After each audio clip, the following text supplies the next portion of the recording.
Well, I want to welcome you guys to These Words Live.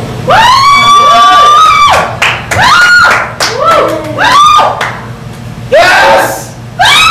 Loud noises! Excitement! Okay, so, I can't do it now. So I am going to spit a poem, and then I'm going to introduce my co-host who's going to spit a poem, and he's going to introduce the open mic list, and then we're going to get started. So, poem.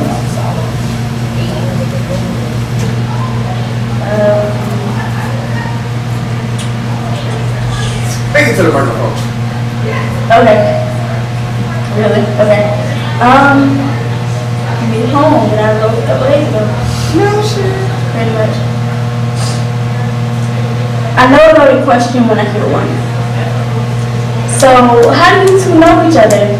Really means, I'm trying to knock the level of involvement, and if I have a chance with him, I know the sound of a loaded gun when it fires, and I've learned to recognize the bullets and darts and daggers of seeing the innocent questions. The cliche colloquialisms can't come out of your mouth fast enough. So are you just friends? Oh, well, have you ever thought about? Thought out of your mouth faster than the feelings you're attempting to bury. I know I've carried the same cards, hoping the single hand will land me all that I needed, just needing to be needed, to be molded and even misused, just to be used, miss you are where I used to be. And I see you. I hear you. Hear the gun cocking as your tongue starts clicking, questions start filling your mouth and overflowing past your lips. You're quick, tempered, and witty when you feel like he doesn't want you. Quick to be feeling left empty. You're quick to be feeling left alone and looking for a man to bandage the remains of your woman. You, woman, are where I used to be, and I see you. I already see the distant gunshots, the barrel in your smile, the bullets barricaded behind your teeth. I see so many loaded questions and so much broken, but baby girl, you do not ask me to see any of this in me. You simply want to know if I know him, how I know him, if I love him, whether or not he will love you, whether or not you have a chance to stand on the side of a man so great, and if I've already taken that place, but all I can really say is, love yourself as hard as you were trying to love him. Take a dose of self-love filled with all your radical passion and compassion and commitment issues, and issue yourself a proper prescription. Love yourself hard every day. Refill your own well as needed. Love you like you are blind to disappointment and distance and destitute relationships. Love you. Because loving him is not made for women who walk from bed to bar stool and back again. Loving him is not a zombie, a cycle full of going through motions, and if you can't handle your own emotions, you definitely can't handle his. Loving him comes with no manuscripts or blueprint. Loving him is free falling without a thought of flying or crashing. Loving him is laughter and song. He is melody, and you must relearn to play him every day. Some days he is staccato, and you must be ready. Some days he is silent, and you must be ready. Be ready to lower the gun of your tongue. Put down all your weapons and love him without ammunition or gunplay. Only good intentions and honesty. But I do have a loaded question for you. Before loving anyone else, are you ready to first love yourself fearlessly?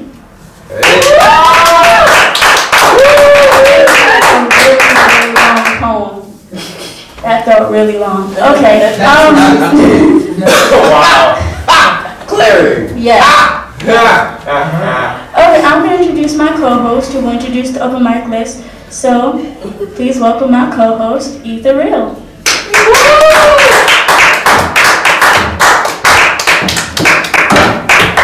I get the tall people.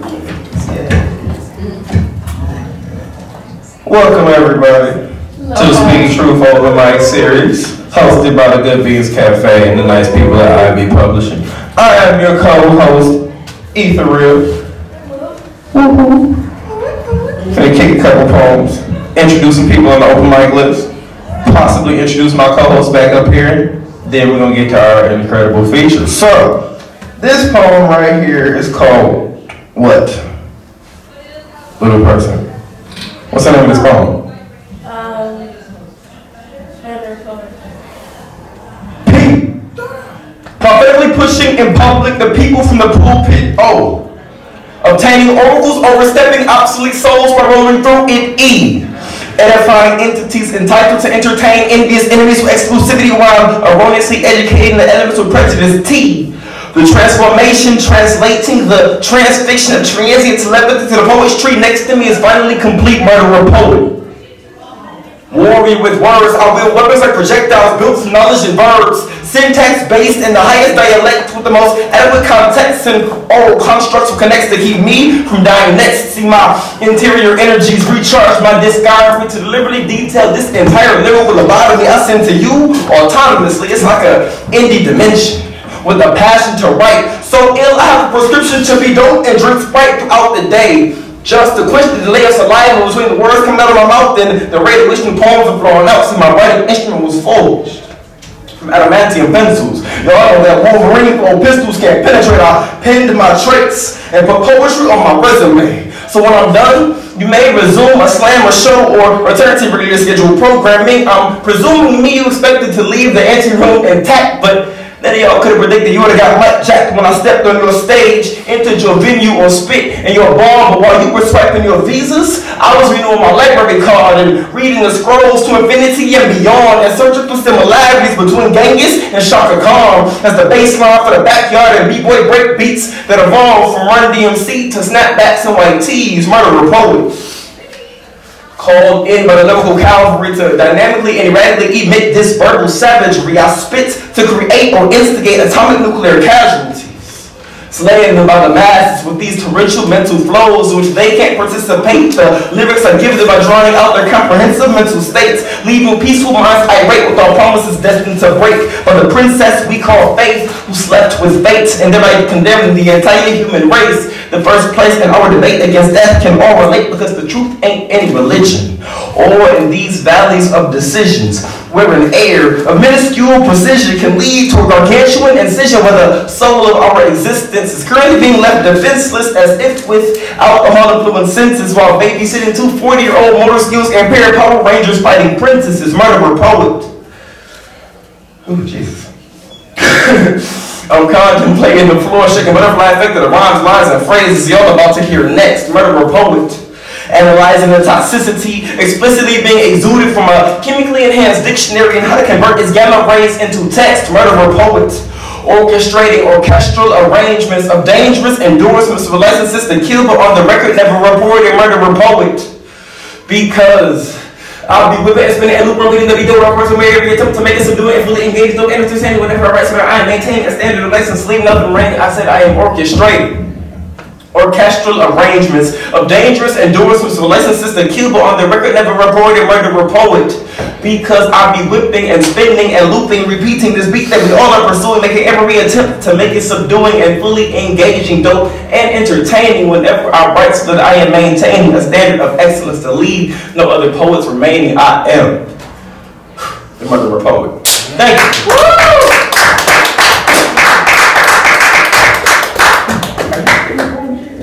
Oh no, I don't know how. You have poems, don't you? No, I just. You write. I says, but like I don't. Says. She says she writes. She says. Are you going on like this? No, there it is. Okay. Well, here's the bus and here's everybody. Everybody in the room the bus. This president is hitting people. What's the name of this poem? Nailing everyone. I did Murderer poet. What's the name of this poem? Oh. The show shot? Body modification. Yeah. Wow. Wait. Talked a good game earlier, I guess. Y'all ain't, man, give it up for Detroit House.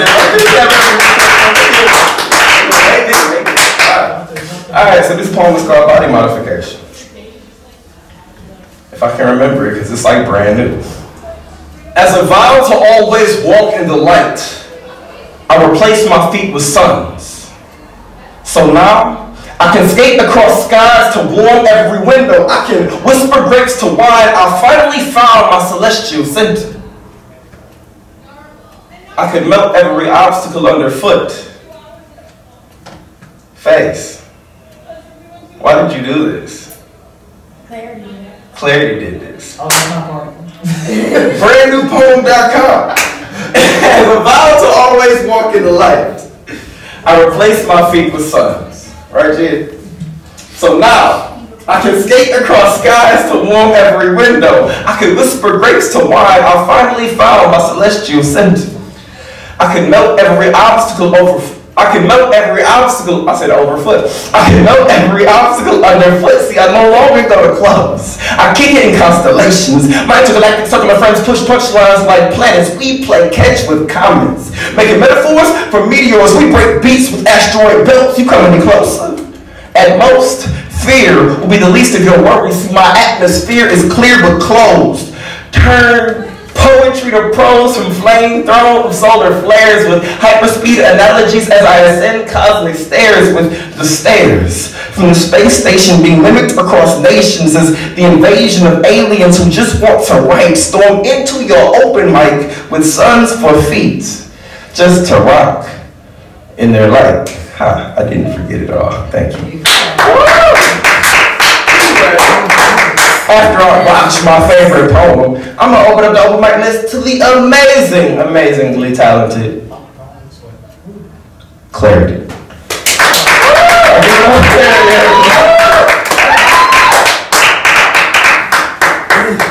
Talking poems, we swear.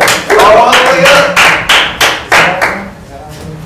Fancy me being next. Shoot, you tall. Oh, it's up to you can swear. Oh, okay. God damn, you tall. I can't believe it. All right, so 6'3".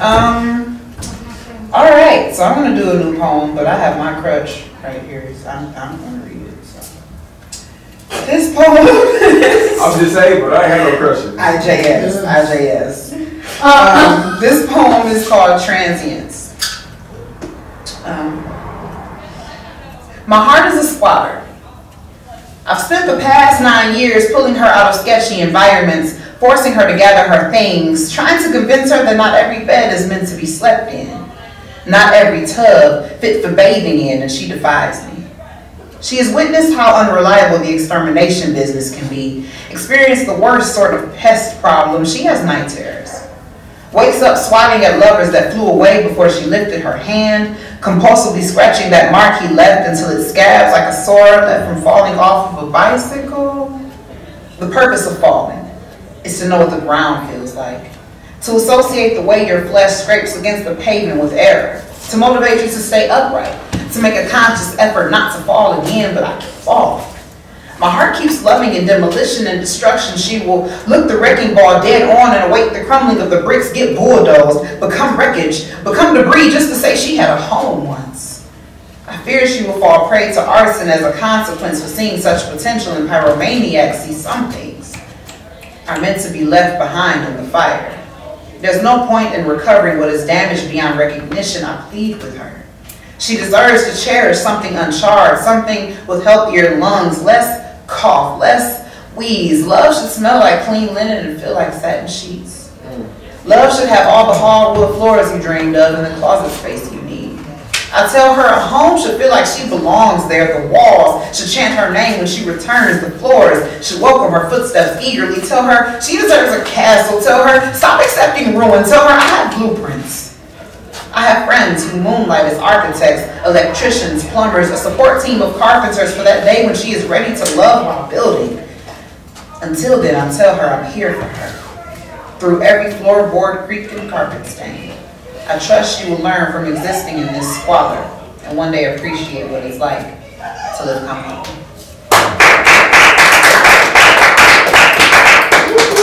Since we asking people about poems, Deontay, what poem am I doing next? What's the name of the poem? Well, not today. That's a good ass. You should do Not the name, but you. Huh? You should do marathon. I should. You gotta practice it eventually. Right, but you sure? Yeah. I don't have it in my. Okay. That's why you don't ask your coach thing. That's why I don't ask you nothing ever. He says something in the bedroom. My anxious ears twisted. By the time it reaches my brain, it's something else, something painful, something that's brought me close to hospital beds and padded rooms, and bam, there's a start button, and I'm running. Faster than feet should be allowed to. Hearts knocking against my chest like police at a door in the projects with a domestic violence call, and I'm out of breath, like I'm smoking good. But without the cough, without the euphoria, just the shortness, my breath becomes leprechaun, but there is no luck here. Only nerves and worry and racing later that night. My hands are desperate, grabbing covers like relay batons, breathing wildly like I'm stealing each gasp. He's concerned. I reassure him, there's no trouble. Take my anxiety pills. I don't tell him about the race, about the roaring crowd of stress. It's hard to love a sprinter, and I never want him to fall over my hurdles.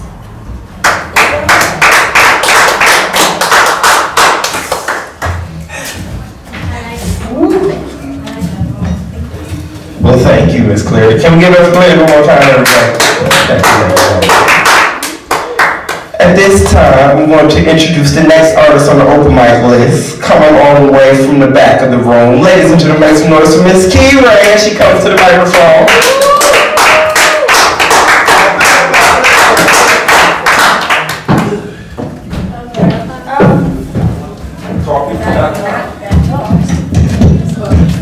Thank you. Okay. Before I do another poem and then introduce our feature, because that's my job, does anybody have any announcements for anything coming up? I mean, I do, but do we count? If you want to announce something, you can. Oh. There is? Should I not? What's the name of it? Oh.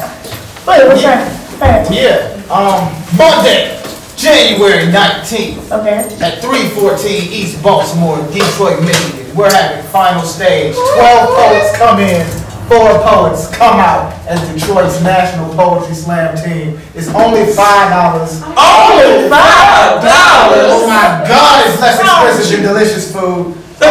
Give it a mission. 7 to 10 p.m.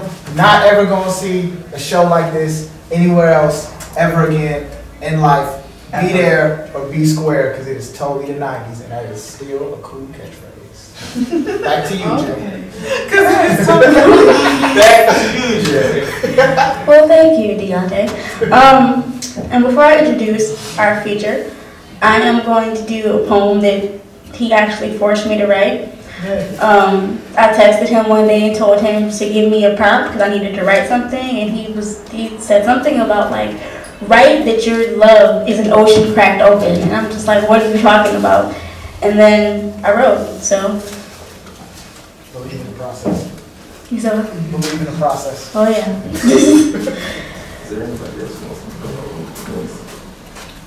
Oh, and if you want to sign the open mic list, it's not too late. You just gotta sign the list that's up there. I don't know where the list is. Oh, so do that. But okay, poem. You told me I love too hard, and I told you that my heart is an ocean cracked open, mistaking my chest for a distant shore. My kind of love only knows overflow, lives a limitless existence, is pure and its best intentions is endless. My love will traverse an eternity to save you if you let me. You told me that I love like tsunamis, and I asked why you were so afraid that my love is too big a wave for you to handle. Maybe you've never been taught how to ballroom dance on oceans. You're so afraid of the overtaking, convinced yourself that love feels like crashing, like drowning, like being submerged without saving, like waiting for the calm to cease. But please, stop being afraid of the water. I only know how to love like water, like sustainability and survival, like washing away all the damage your past lovers have done if you let me. But I know you tend to fall in love with hurricanes, become the eye of a constant storm, so peace feels more foreign than home. But don't you know that we all come from water?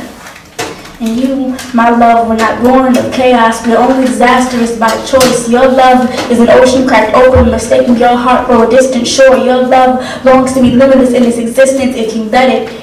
You told me that I love like oceans. I told you I'd teach you how to swim. I told you a calm is coming. I am tired of watching you wait to be destroyed by that which is designed to make you whole. You told me that I love hard like crashing oceans. And I said, if you just trust me, we can create miracles and walk on these waters together.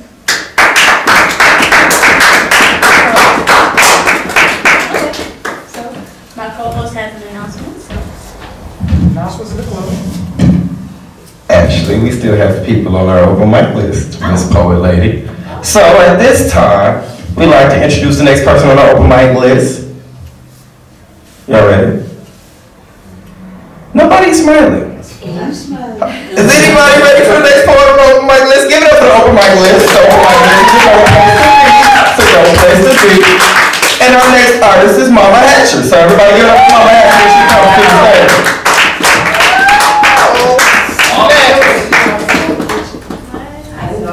I'm paying attention 800%. Right, thank you. I'm not a poet, but I will sing. Okay. Thank you so much. I've been a singer for a long time, longer than I've been a speaker. And so I thought, well, this is a good time to sing. Amazing grace, how sweet the sound that saved a wretch like me. I was lost, but now I'm found. Was blind, but now I see.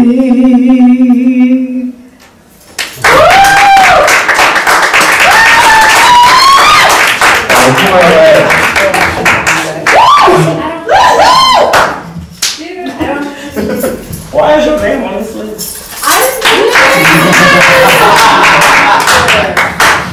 I don't have anything with me. You have one. I mean, like. Ladies and gentlemen, at this time, coming to the stage, the amazingly talented Miss Nadia. Somebody clap for Nadia. No need to start off for you. So I will start for you. I mean, it's not really much of anything. It's not the same thing. Do you need to be stoned for? Y'all clap it up for Nadia as she comes to the stage with her.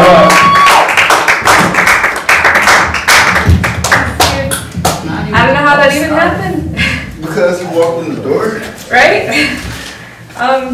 Okay. Scarf on. Hi. It's nice to meet you all. Okay. All right. No, that's not the right one.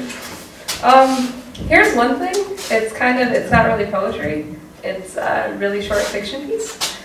It's not even fiction. Okay, I'm not trying to talk it down. It's just that it's a description. That's the more accurate word. Is description. You wrote it, it's cool. Oh, likewise, dude. Like with your stuff. So, okay. All right. Starry spangled skies, clashing night, lightning forked, waves, and you're in the thick of it, on a rock, clinging.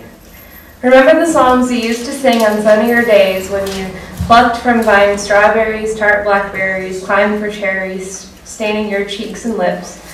The dust you kicked up from the mountainside when it grew dry, the hands you held as the sun set, dewy eyes flushed pink, and in your haste to evade the salty taste on your tongue, the wind's bite, as you clutch to rind and bone, for dear life you forget how to swim.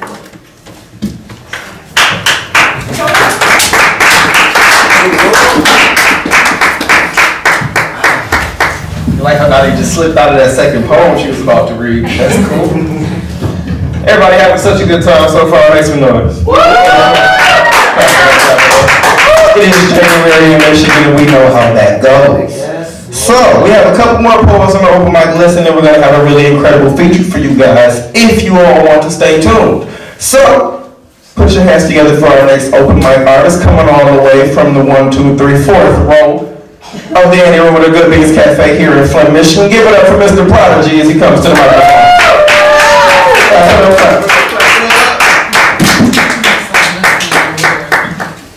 I'm gonna switch my shoes. Y'all see your beard down though. We done came up. Yes, Lord, we have. Amazing what happens when you quit working at restaurants, you get the gross stuff. How's everybody doing tonight, first off? Y'all good? Y'all good? Okay.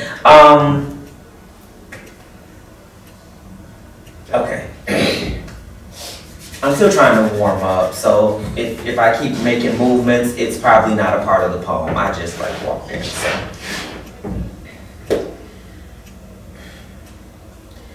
We won't be silent movement.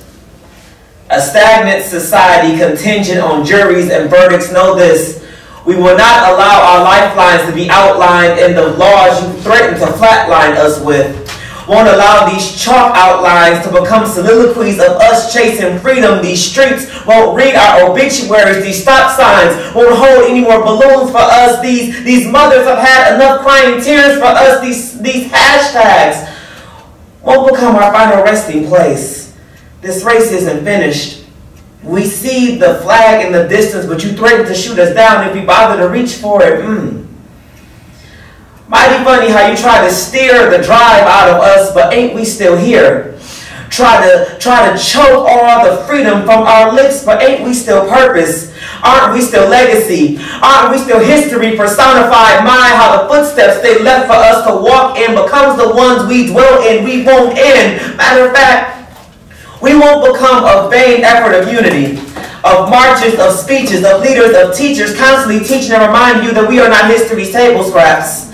A pile of your mishaps and misuse, a pile of your barely chewed and overused, a bag of our backbones on the mantle for your enjoyment. Our backbones will not become the ladders and steps you use to get ahead of us with. My generation will not become a lost village of lost souls plastered on t-shirts. We will not become citizens of bright hoodies chasing street lights.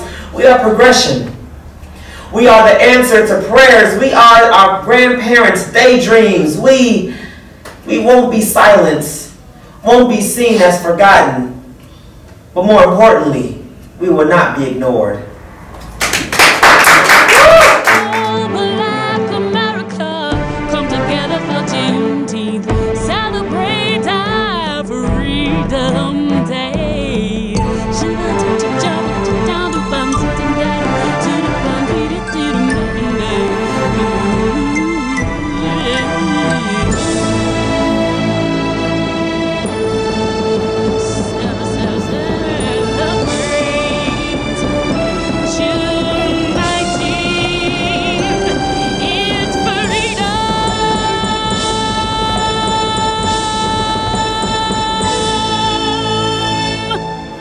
Juneteenth, a time to reflect and rejoice.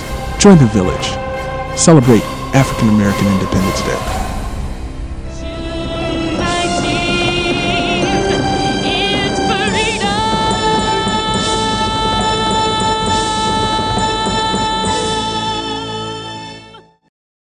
Every book is an adventure waiting to come to life.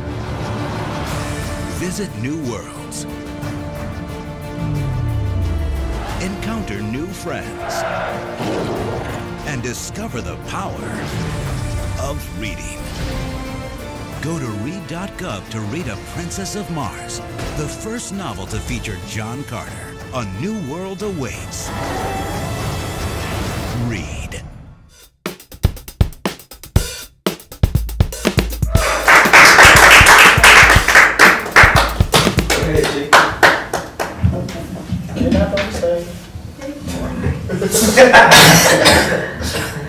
Oh, I love to eat, right?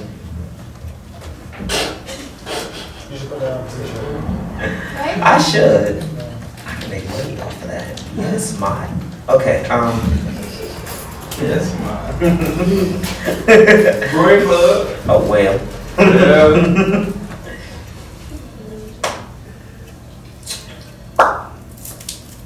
When I finally get over you, I might Christopher Columbus my way into happiness.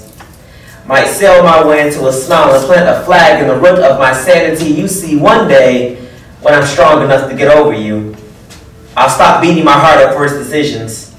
I'll stop mending the bruises by turning your name into a bedtime story. And I will quit falling for women who remind me of you in hopes of reliving the dreams of our wedding day. You see, one day, I'll have a son, and I'll tell him all about you.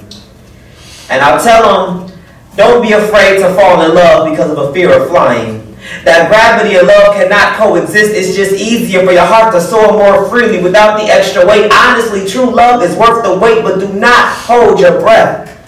Because the first heartache makes it so much harder to exhale, but still, don't be ashamed to find a hand that's compatible with yours. Don't be ashamed to write love poems for the girls who make you smile from your soul and puts the life back into your ribcage. Understand that no matter how tough you act, there will always be a woman soft enough to bring out the cake in you. I'll tell them the truth. How time heals all wounds, but the memories never fade. And some dates on the calendar are more than just days. There are treasures hidden inside the ink lines, and sometimes the first kiss is poetry for the lips. The best love songs are the ones that we write with tongues and engrave in taste buds, so when you sing them, your words will sound sweeter. See, if my son becomes anything like me, I will share with him that you'll find yourself in your heart more than you find yourself breathing. And that's okay, to a degree. If my son decides that he wants to be reluctant to fall in love out of the fear of being a puppet and made into a fool, I will share that his father is no stranger to the strings. That the woman I thought would marry ended up being a life lesson and an eternity of love poems. Your first love is hardly ever the one you find forever with, but don't quit trying. Love is a balancing act. You just have to find someone willing and capable of walking the tightrope with you. So when my son asks me for advice on love, I will offer him the advice my father never stayed to give to me. I will look him in his eyes and remember me, remembering you, remember me, forgetting to stop remembering you, remember me and you and love and poetry and lyrics. I'll look at my son and I will say, son, sometimes the key to conquering your fear of flying is simply to fall.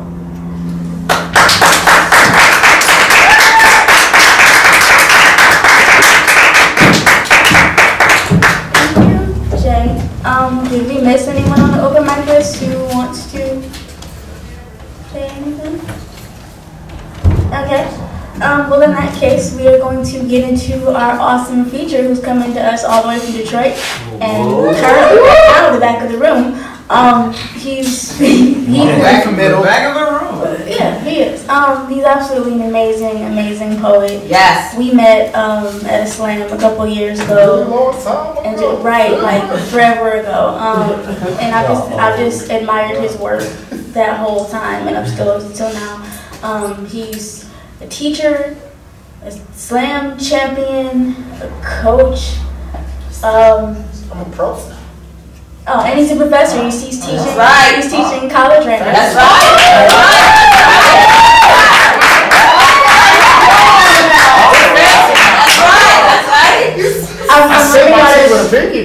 I'm running out of calculators. Is that everything? Did I forget? He's a slam master. He's a spontaneous combustion. I do a lot of things. He's a dragon in his spare time. Yeah. Alright, so with that all being said, please show some love for Deontay Oseande.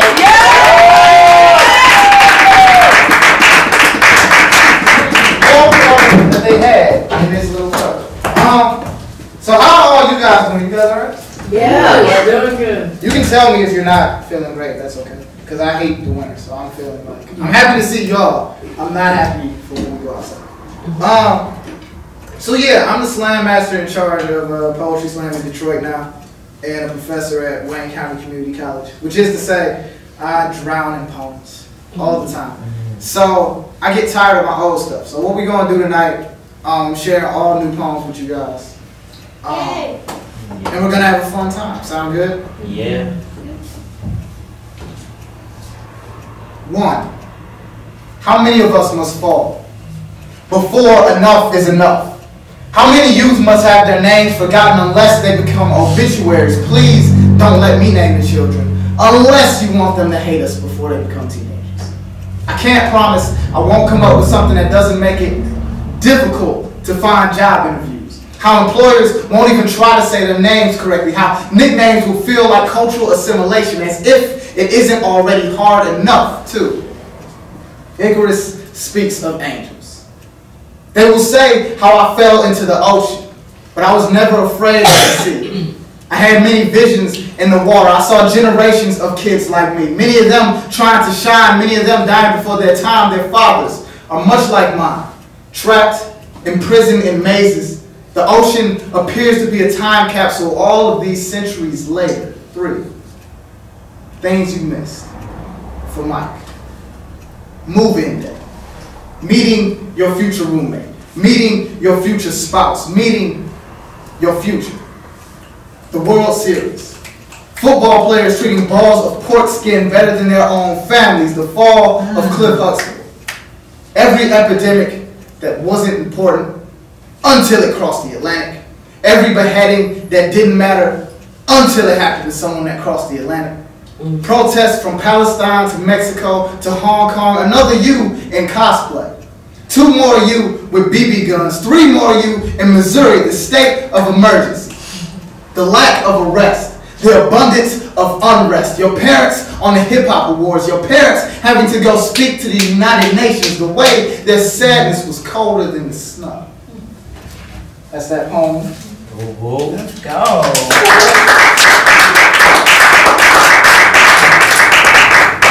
So, I've reached this happy point in my writing that I hope everybody reaches it.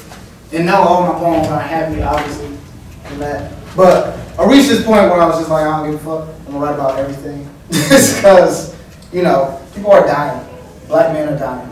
Just all over the place. I might as well enjoy every aspect of life and put it in my poems and just not care what people think.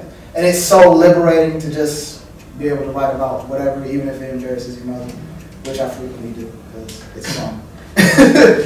But hop into the next poem. Bring up a new poem about some old things. I knew I hated it. I knew they said people where I'm from are like crabs in a barrel constantly pulling each other down. I knew his name didn't matter. I cared about Sean. How this girl I had a crush on said his name so right, she could have announced that shit on the evening news. And at that moment, that's when I knew she did it. That, on top of the fact that he jumped me in the gym bathroom just a month earlier, was enough for me. I knew envy, I knew wrath, and I knew how they go hand in hand like he and I on the same team exchanging the relay time. But none of that mattered when we came back from our high school's first regional track meet. The boys from the neighborhood around the school came looking for blood. It didn't matter how lioness Coach Jordan was. Her loud roar silently caged when those jackals pointed that tool of trigger and led in her direction. I didn't see it. My limbs were too busy becoming shields guarding this boy I wanted dead just a month earlier. A rumor I heard said the trees that make the logo on the side of Timberland boots used to be used for hangings. And I don't know how true that is, but I remember seeing the tears sway from that boy's eyes as an overcast of stomps rained down on us both. I heard someone say they pointed the barrel in our direction, but I didn't see it. I had lost track, too busy trying to figure out which one of us had become the crab at this point.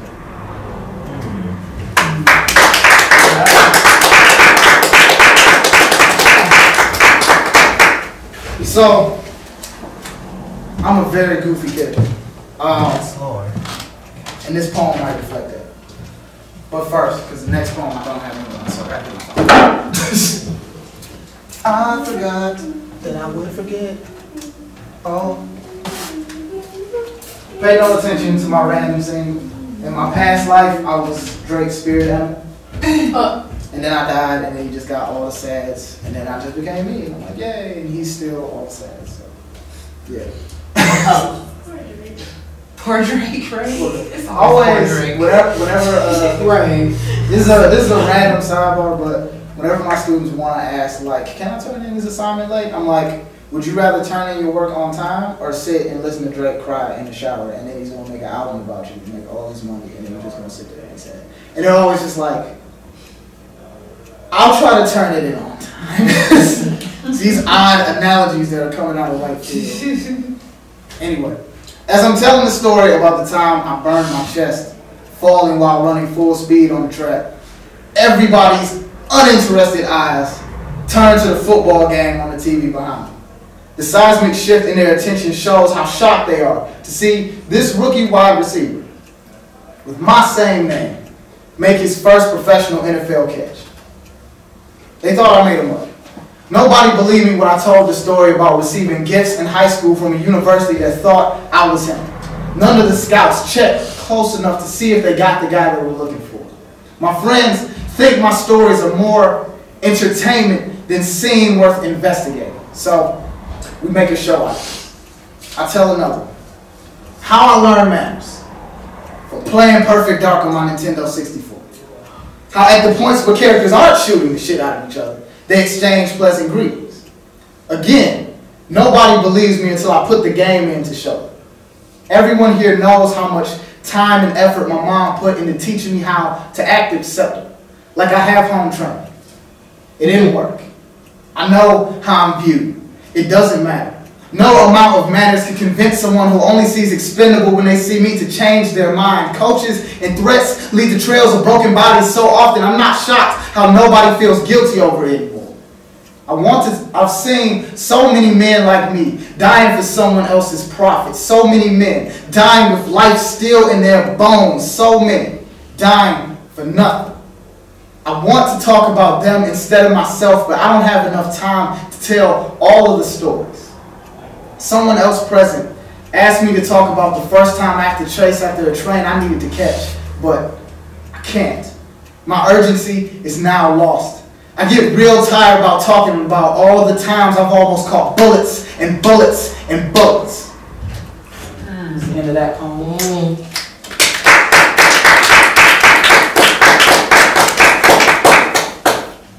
So I'm sharing some like brand new shit as in I wrote it like yesterday with y'all. Is that cool? Yes. Yes. Because it's a lot that's on my mind and heart, and then it just comes out whenever it decides to come out. It's like, I gotta show them all. My brain's like, you should write a poem. And it's like, I hate you, brain. I hate you so much. Define disappear. 1. Verb. Get lost without warning or explanation. Joyce Vincent lay decomposing in her apartment, a home for victims of domestic abuse, for over 2 years before anyone finds her body. They find the television still on, the bones, surrounded by Christmas gifts she meant to mail out. 2. Verb. Become invisible or unnoticeable.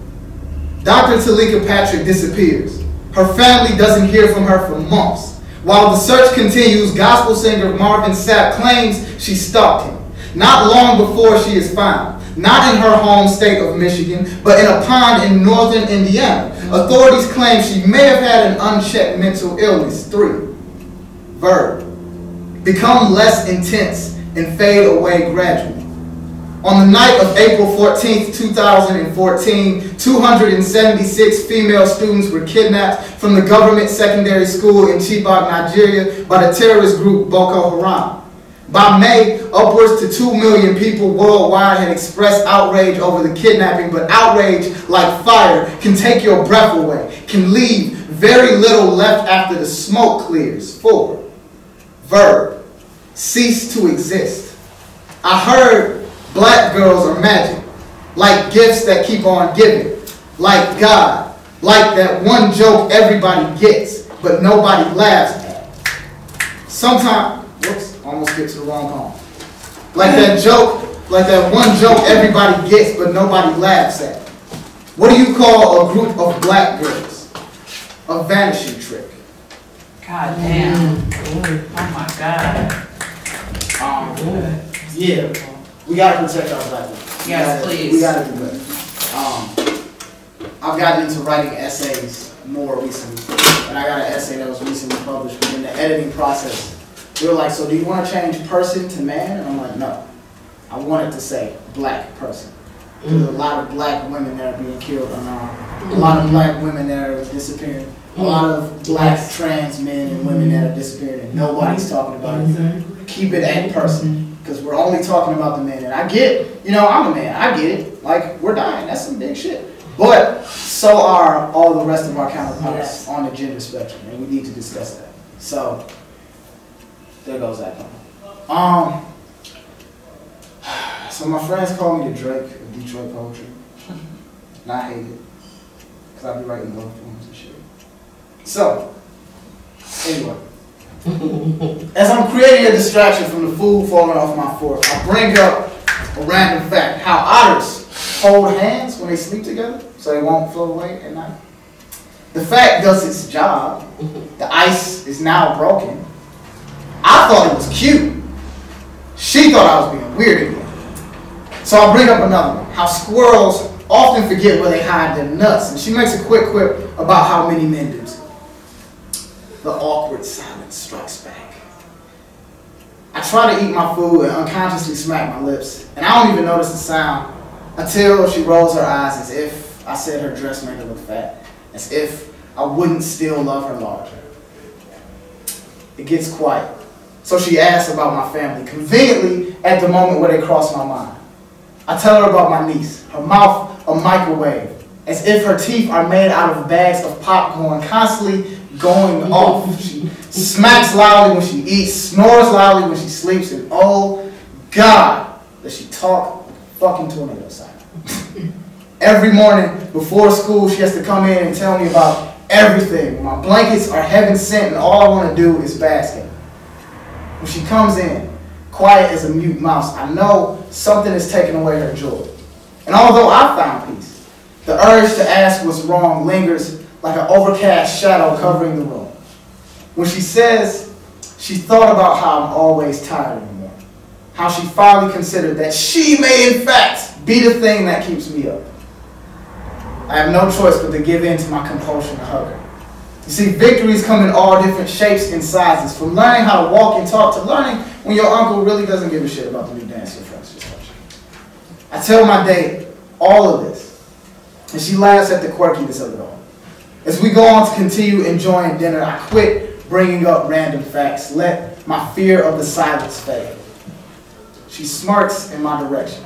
The victory, small but significant. And for once, I'm not nervous to smile back.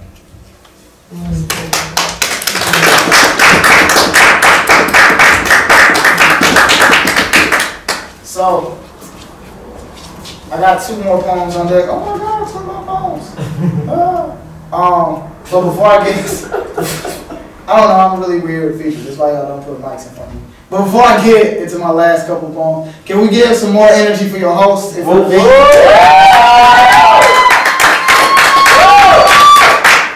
I know, like every feature probably does that shit just to be courteous. But, you know, in real life, I'm actually kind of introverted. If we didn't have open mics to do this shit, I'd probably just share all of this with like myself, which I think is kind of insane. And I like not being insane. And I'm pretty sure that you guys don't want to be insane. So, yeah, continue to support the arts in Flint and Michigan. You know, if you want to come to the D, find me. Hey, Cove, turn up. Yes, Turn up, Lord. yeah. So, yeah, if you don't support the arts, we're not going to have it. Plain and simple. And I appreciate you guys for all coming out. And I hope you appreciate the art that you have in your time. So let's go to awkward places now. Yes. As if we haven't already. Yes. I don't often dance. Music is my guilty pleasure. What I listen to is the key to memories I lock out like demons I have yet to exercise. Trust me. I get having demons. Somewhere there's a household built during a game of Jenga, a mess waiting to happen.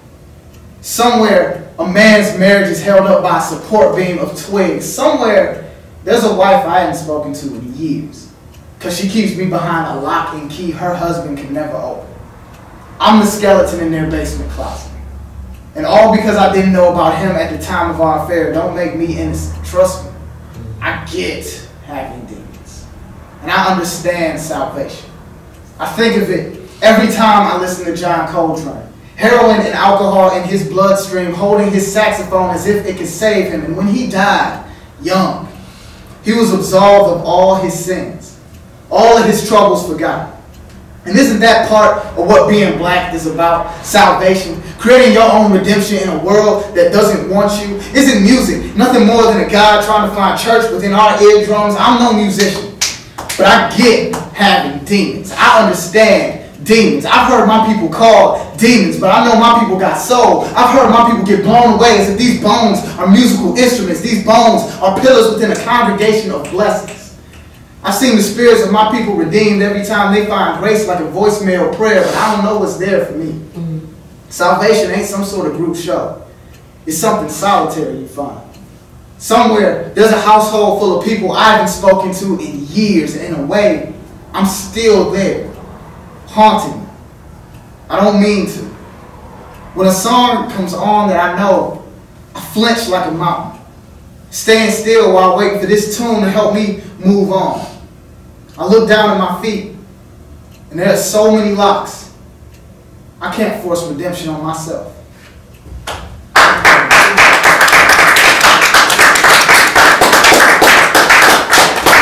And we'll close out with this one. I have a nephew, Ian, who's like 11 years old.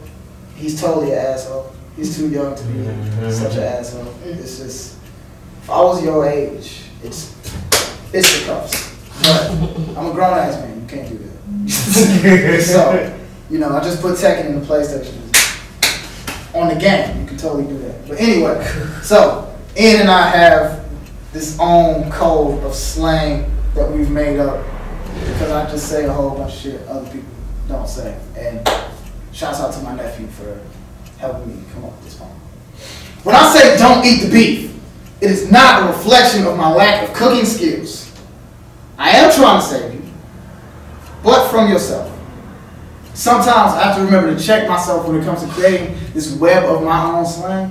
Literally saying shit nobody else says except for me. Context is the magic in how I use language.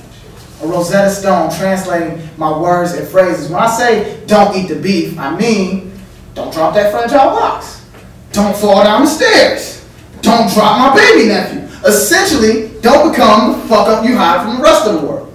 Too often, I wish I knew more social vegans, more people willing to watch their words like their calories. Too often when I say black,